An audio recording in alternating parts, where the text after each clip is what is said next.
दिल्ली के पूर्व मुख्यमंत्री और आम आदमी पार्टी के राष्ट्रीय संयोजक अरविंद केजरीवाल ने बुधवार को मिडिल क्लास के लिए मैनिफेस्टो जारी किया। एक्स पर शेयर किए गए वीडियो में उन्होंने कहा कि केंद्र में एक के बाद एक सरकारें आई, लेकिन किसी ने मिडिल क्लास के लिए कुछ भी नहीं किया। सभी ने मिडिल क्लास को डराकर दबाकर रखा। मिडिल क्लास सरकार का एटीएम बनकर रह गया। वहीं बीजेपी कैंडिडेट प्रवेश वर्मा ने दिल्ली में पंजाब की गाड़ियों पर सवाल उठाया। देखिए हमारी यह खास रिपोर्ट। केजरीवाल बोले मिडिल क्लास टैक्स टेररिज्म का शिकार। दिल्ली के पूर्व मुख्यमंत्री और आप संयोजक अरविंद केजरीवाल ने बुधवार को मिडिल क्लास के लिए मैनिफेस्टो जारी करते हुए वीडियो में कहा कि केंद्र में एक के बाद एक सरकारें आई, लेकिन किसी ने मिडिल क्लास के लिए कुछ नहीं किया। सभी ने मिडिल क्लास को डरा कर दबा कर रखा। केजरीवाल ने कहा कि मिडिल क्लास टैक्स टेररिज्म का शिकार हो गया है। जब सरकार को जरूरत पड़ती है तो टैक्स का हथियार चला देती है, बदले में मिडिल क्लास को कुछ नहीं मिलता। केजरीवाल ने कहा कि वे और आम आदमी पार्टी सड़क से लेकर संसद तक मिडिल क्लास की आवाज उठाएंगे। बजट सत्र में हमारे सांसद मिडिल क्लास के लिए 7 मांग करेंगे। इन मांगों में इनकम टैक्स की छूट 7 लाख से बढ़ाकर 10 लाख करने और शिक्षा स्वास्थ्य का बजट बढ़ाने की मांगे शामिल है। भारत के मिडिल क्लास को पहचाने। आज मैं ये ऐलान करता हूं कि मैं और आम आदमी पार्टी सड़क से लेकर संसद तक मिडिल क्लास की आवाज बनेंगे, उनकी आवाज उठाएंगे, उनके मुद्दों को उठाएंगे। आज से 2 हफ्ते के बाद देश का अगला बजट आने वाला है। इस लोकसभा के सत्र में आम आदमी पार्टी के सांसद मिडिल क्लास के मुद्दे संसद में उठाएंगे। मिडिल क्लास की आवाज की गूंज अब संसद में सुनी जाएगी। हम ये मांग करते हैं कि देश का अगला बजट मिडिल क्लास को समर्पित हो। आज मैं केंद्र सरकार से 7 डिमांड कर रहा हूं, 7 पॉइंट डिमांड्स मिडिल क्लास की तरफ से। पहला, शिक्षा का बजट 2% से बढ़ा के 10% किया जाए। प्राइवेट स्कूलों की फीस पे लगाम लगाई जाए पूरे देश में। दूसरा, उच्च शिक्षा के लिए, हायर एजुकेशन के लिए सब्सिडी और स्कॉलरशिप्स दी जाएं। तीसरा, हेल्थ का बजट भी बढ़ा के 10% किया जाए और हेल्थ इंश्योरेंस से टैक्स हटाया जाए। चौथा, इनकम टैक्स की छूट की सीमा को 7 लाख से बढ़ा के कम से कम 10 लाख किया जाए। पांचवा, एसेंशियल कमोडिटीज के ऊपर, आवश्यक वस्तुओं के ऊपर से जीएसटी खत्म किया जाए। छठा, सीनियर सिटीजन्स के लिए मजबूत रिटायरमेंट प्लान और पेंशन की योजनाएं बनाई जाएं और देश भर में सभी सरकारी और प्राइवेट अस्पतालों में सीनियर सिटीजन्स को मुफ्त और अच्छा इलाज दिया जाए। और सातवां, बुजुर्गों को पहले रेलवे में 50% कंसेशन मिलता था जो बंद कर दिया गया, उसे दोबारा चालू किया जाए। ये है हमारा मिडिल क्लास का मैनिफेस्टो। अगर आप हमारे मिडिल क्लास मैनिफेस्टो से सहमत हैं तो हमारी वेबसाइट middleclassmanifesto.com पर साइन करें और आप अपनी भी आवाज केंद्र सरकार तक पहुंचाएं।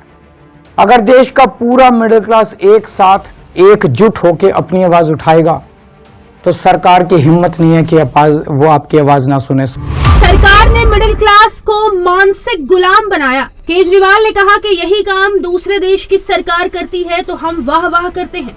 हमारे देश में ऐसा नहीं होता है। सरकार ने मिडिल क्लास को मानसिक गुलाम बना दिया है।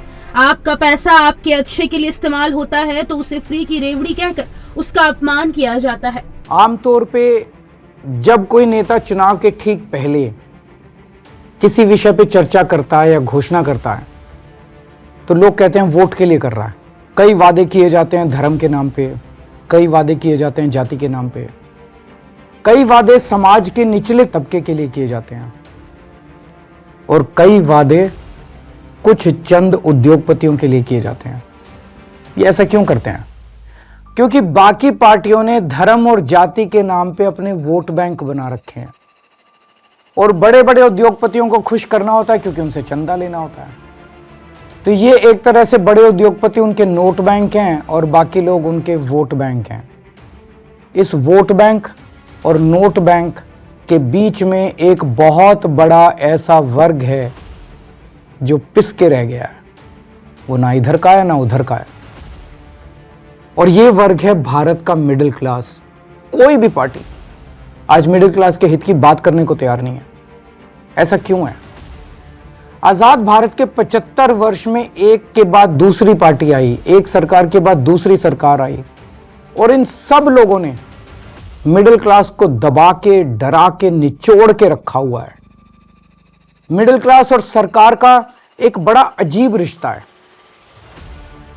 मिडिल क्लास के लिए ये लोग कुछ करते तो नहीं है, लेकिन जब जब सरकार को इनकी जरूरत पड़ती है तब तब मिडिल क्लास के ऊपर सरकार हथियार चला देती है, चाकू चला देती है, और ये हथियार है टैक्स। लाखों करोड़ों की संख्या में मिडिल क्लास टैक्स भर भर के देता है देश चलाने के लिए, लेकिन बदले में मिडिल क्लास को क्या मिलता है? कुछ नहीं। भारत का मिडिल क्लास सरकार का सिर्फ और सिर्फ एक एटीएम बन के रह गया है। सच बात तो यह है, the Indian middle class is victim of tax terrorism. प्रवेश वर्मा ने पंजाब और पंजाबियों को लेकर क्या कह दिया? प्रवेश वर्मा ने दावा किया कि अमृतसर के रहने वाले पंजाब सरकार के 2 शिक्षकों को पुलिस ने गिरफ्तार किया है। वर्मा ने आरोप लगाया कि पंजाब की रजिस्ट्रेशन प्लेट वाले हजारों वाहन नई दिल्ली में घूम रहे हैं। पंजाब सरकार के ट्रकों में पानी के डिस्पेंसर, कुर्सियां और अन्य सामान दिल्ली पहुंचाए जा रहे हैं। उन्होंने चुनाव आयोग से दिल्ली के चुनावों में पंजाब सरकार द्वारा संसाधनों के दुरुपयोग पर तुरंत रोक लगाने का आग्रह किया। यहाँ पे पहाड़गंज के, करोल बाग के, महिपालपुर के सारे होटल बुक करा लिए, गेस्ट हाउस बुक करा लिए। हजारों की संख्या में यहाँ पे पंजाब के नंबर की गाड़ियां घूम रही हैं। उनमें कौन लोग हैं? यहाँ पे 26 जनवरी को मनाने की तैयारी चल रही है। यहाँ पे वो क्या ऐसा बड़ा काम करने वाले जिससे हमारी सुरक्षा व्यवस्था को खतरा हो सकता है? और उसके ऊपर में आज हमें पता लगा कि चाइनीज कंपनी के कैमरे, सीसीटीवी कैमरा, जो सरकारी कर्मचारी हैं पंजाब के, उनको बुलाकर, जो वहाँ के टीचर हैं उनको बुलाकर उनके हाथों से ये कैमरों को लगवाया जा रहा है। जब वहाँ पे पुलिस ने उनको पकड़ा, वहाँ के स्थानीय लोगों ने शिकायत करी कि हमारी कॉलोनी में कुछ लोग आके सीसीटीवी कैमरा लगा रहे हैं, क्योंकि वो लोकेशन इंडिया गेट के बहुत ही पास है, जहाँ से परेड पूरी निकलती है उसके बहुत ही पास है, मात्र 1 किलोमीटर का भी रास्ता नहीं है। तो ऐसी जगह पर सीसीटीवी कैमरा लगाना चाइनीज कंपनी का बिना किसी एनओसी के, बिना किसी परमिशन के, ये तो गैर कानूनी है ही, मगर ये देश की सुरक्षा के लिए बहुत बड़ा खतरा भी है। जब उनको पकड़ा तो उन्होंने बताया कि हमको अरविंद केजरीवाल ने, आम आदमी पार्टी ने यहाँ पर भेजा है कैमरा लगाने के लिए, ताकि झुग्गी वालों को बताया जा सके कि अरविंद केजरीवाल ने कैमरा लगा दिया। जब झुग्गी वालों ने उनसे पूछा क्या ये जो उनका एमएलए फंड है उनके कैमरे हैं, उन्होंने कहा नहीं, ये तो सारे निजी फंड के कैमरे हैं, सारे पंजाब से लाए हुए कैमरे हैं। तो ऐसे अरविंद केजरीवाल चुनाव लड़ रहा है। मैंने चुनाव आयोग को शिकायत करी है, मैंने पुलिस को शिकायत करी है, उन्होंने वो लोगों को पकड़ लिया है, और भी जितनी भी गाड़ियां यहाँ पे घूम रही है उनकी भी चेकिंग होनी चाहिए, ऐसी मैंने मांग करी। केजरीवाल और भगवंत मान ने प्रवेश वर्मा पर किया पलटवार। आप प्रमुख अरविंद केजरीवाल ने प्रवेश वर्मा के बयान पर पलटवार किया। केजरीवाल ने एक्स पर लिखा कि दिल्ली में लाखों पंजाबी रहते हैं, जिनके परिवार और पूर्वजों ने देश के लिए ना जाने कितनी कुर्बानियां दी हैं। पंजाबियों को देश के लिए खतरा बोलकर बीजेपी ने दिल्ली में रहने वाले लाखों पंजाबियों को अपमानित किया है। बीजेपी को पंजाबियों से माफी मांगनी चाहिए। वहीं दूसरी तरफ प्रवेश वर्मा के बयान पर पंजाब के मुख्यमंत्री भगवंत मान ने एक्स पर लिखा कि दिल्ली देश की राजधानी है, यहाँ हर राज्य से लोग आते हैं, किसी भी राज्य के नंबर की गाड़ियां देश के किसी भी हिस्से में जा सकती है, इस पर कोई रोक टोक नहीं है। मेरे को बहुत दुख हुआ दिल्ली का एक नागरिक होने के नाते और दिल्ली का पूर्व सीएम होने के नाते। प्रवेश वर्मा जी ने जिस तरह से पंजाबियों के कंट्रीब्यूशन को प्रश्न चिन्ह लगाया। प्रवेश वर्मा जी ने कहा कि पंजाब की गाड़ियां घूम रही हैं, पता नहीं कौन लोग हैं उनमें, और 26 जनवरी गणतंत्र दिवस के लिए सुरक्षा के लिए ये खतरा है। तो क्या पंजाबी, सारे पंजाबी आतंकवादी हैं? सारे पंजाबी देशद्रोही हैं? क्या सारे पंजाबी देश के लिए खतरा हैं? पंजाबियों ने दिल्ली को संवारा है। पंजाबियों ने आज जो दिल्ली है जिस स्तर पे, उसमें पंजाबियों का बहुत बड़ा कंट्रीब्यूशन है। पंजाबियों, जो आज पंजाबी हैं, इनके पूर्वजों ने देश के लिए कुर्बानियां दी थी।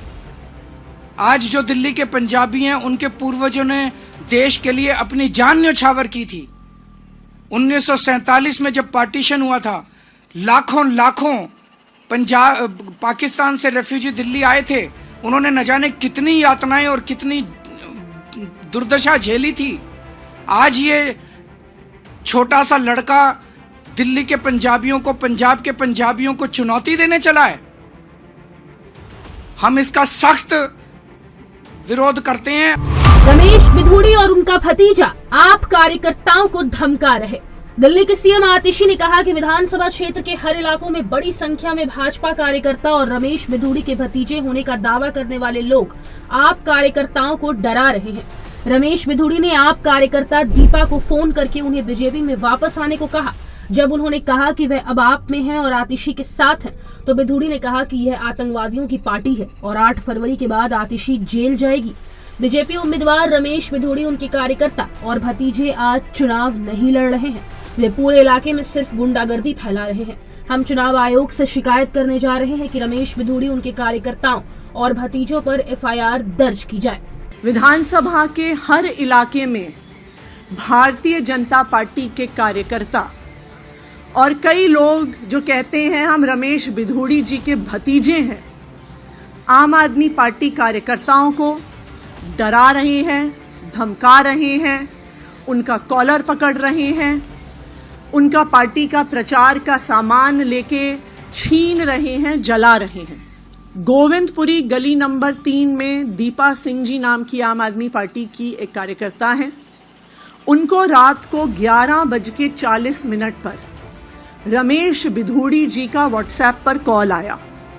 9811039678 फोन नंबर से रमेश बिधूड़ी जी ने दीपा जी को कहा कि तुम पहले भारतीय जनता पार्टी में होती थी कई साल पहले, तो वापस आ जाओ। जब उन्होंने मना किया और कहा कि हम तो अब आम आदमी पार्टी में हैं, आतिशी जी के साथ हैं, तो बिधूड़ी जी ने कहा ये आतंकवादियों की पार्टी है, 8 तारीख के बाद आतिशी जेल जाएगी, उसको अंदर करवाऊंगा और साथ में तू मेरे साथ बाहर नहीं निकली तो तुझे भी अंदर करवाऊंगा 8 तारीख के बाद। ये रमेश बिधूड़ी जी ने खुद फोन करके आम आदमी पार्टी की एक महिला कार्यकर्ता को धमकी दी। जो कहते हैं कि वो रमेश बिधूड़ी जी के भतीजे हैं, इन्होंने हमारे कार्यकर्ताओं के साथ गाली गलौज किया और कहा घर बैठ जाओ वरना हाथ पैर तोड़ देंगे। तो हम साफ साफ देख सकते हैं कि भारतीय जनता पार्टी के प्रत्याशी रमेश बिधूड़ी जी, उनके अलग अलग कार्यकर्ता, उनके भतीजे आज चुनाव नहीं लड़ रहे हैं। आज वो पूरे इलाके में सिर्फ और सिर्फ गुंडागर्दी फैला रहे हैं। आज इन सारे मुद्दों पे हम इलेक्शन कमीशन को कंप्लेंट करने वाले हैं कि रमेश बिधूड़ी जी पर, उनके कार्यकर्ताओं पर, उनके भतीजों पर एफआईआर दर्ज की जाए और सख्त से सख्त कार्रवाई करी जाए। कांग्रेस का बयान, पंजाब पुलिस की गाड़ियों में आपके कार्यकर्ता आ रहे हैं। नई दिल्ली विधानसभा क्षेत्र से कांग्रेस उम्मीदवार संदीप दीक्षित ने कहा कि कोई भी किसी प्रदेश और चुनाव प्रचार करे, लेकिन आप सरकारी तंत्र का उपयोग करें। अभी मैंने एक फोटो एसएचओ को भेजी थी जिसमें पंजाब पुलिस की गाड़ियों में आपके कार्यकर्ता आ रहे हैं, तो ये गलत चीज है। पंजाब पुलिस की गाड़ियां आपको एस्कॉर्ट करें, ये कौन सी राजनीति है? इसी के बारे में मैंने पहले भी शिकायत की थी कि मैं बार बार उनसे कह रहा हूं कि इसकी जांच करें। पंजाब पुलिस की गाड़ियां तो दिल्ली में चुनाव के समय तो आनी ही नहीं चाहिए। देखिए, ऐसा है, कोई भी किसी प्रदेश से आए कैंपेन करे, कोई दिक्कत नहीं, लोकतंत्र में होता है। लेकिन अगर आप सरकारी तंत्र का इस्तेमाल करें, अभी मेरे पास एक मैंने फोटो भी हमारे एसएचओ को भेजी थी, एक क्लस्टर्स में पंजाब पुलिस की गाड़ियां आई हुई हैं, उसमें कार्यकर्ता आ रहे हैं आम आदमी के, वो गलत है। आप कर्नाटक से भी आ सकते हैं, आप अंडमान से भी आ सकते हैं, आप बंगाल से भी आ सकते हैं, पंजाब से आ सकते हैं, कहीं से आ सकते हैं। हमारे पास भी हमारे मित्र लोग आए हुए हैं बाहर से जो मदद कर रहे हैं। लेकिन केवल और केवल बाहर के लोग कैंपेन करें, वहां से करें जहां आपकी सरकारें हैं, और सरकारी तंत्र का दुरुपयोग करें। आप पंजाब पुलिस की गाड़ियां आपको एस्कॉर्ट करें, ये कौन सी राजनीति है भाई? यहां तो बिल्कुल अलाउड नहीं है, ये तो दुरुपयोग है सीधे सीधे किसी भी सरकारी तंत्र का। और उसी बारे में मैंने पहले भी कंप्लेंट की थी, फिर भी मैं बार बार कह रहा हूं उनको कि भाई इसकी तहकीकात की जाए। अभी बीआर कैंप एरिया है हमारा रेस कोर्स के पास, उसमें इनकी गाड़ियां दिखी, उसका भी मैंने अभी मैं इसमें बल्कि दिखा भी सकता हूं। अगर आप एक सेकंड इंतजार करें तो मैं इसमें एक सेकंड आपको वो फोटो दिखाता हूं जो हमारे लोगों ने ली। ये है, ये पंजाब पुलिस की गाड़ी है। अब इसको आप देखिए। अब मेरा ये कि पंजाब के लोग आए, पंजाब पुलिस की गाड़ियां वहां क्या कर रही हैं? वो कैसे कैंपेन कर सकती है भाई? पंजाब पुलिस की गाड़ियां हैं, पंजाब सरकार की गाड़ियां तो दिल्ली में आनी ही नहीं चाहिए चुनाव के समय में। दिल्ली की 70 सीटों पर 5 फरवरी को वोटिंग होगी, जबकि 8 फरवरी को रिजल्ट आएंगे। इस बार के चुनाव में कुल 699 उम्मीदवार 70 सीटों पर चुनाव लड़ेंगे। 20 जनवरी को नाम वापस लेने की अंतिम तिथि थी। चुनाव आयोग की वेबसाइट के अनुसार 1522 उम्मीदवारों ने चुनाव के लिए नामांकन दाखिल किया था। नई दिल्ली सीट पर आम आदमी पार्टी के नेता अरविंद केजरीवाल के खिलाफ 22 उम्मीदवार अपनी किस्मत आजमा रहे हैं।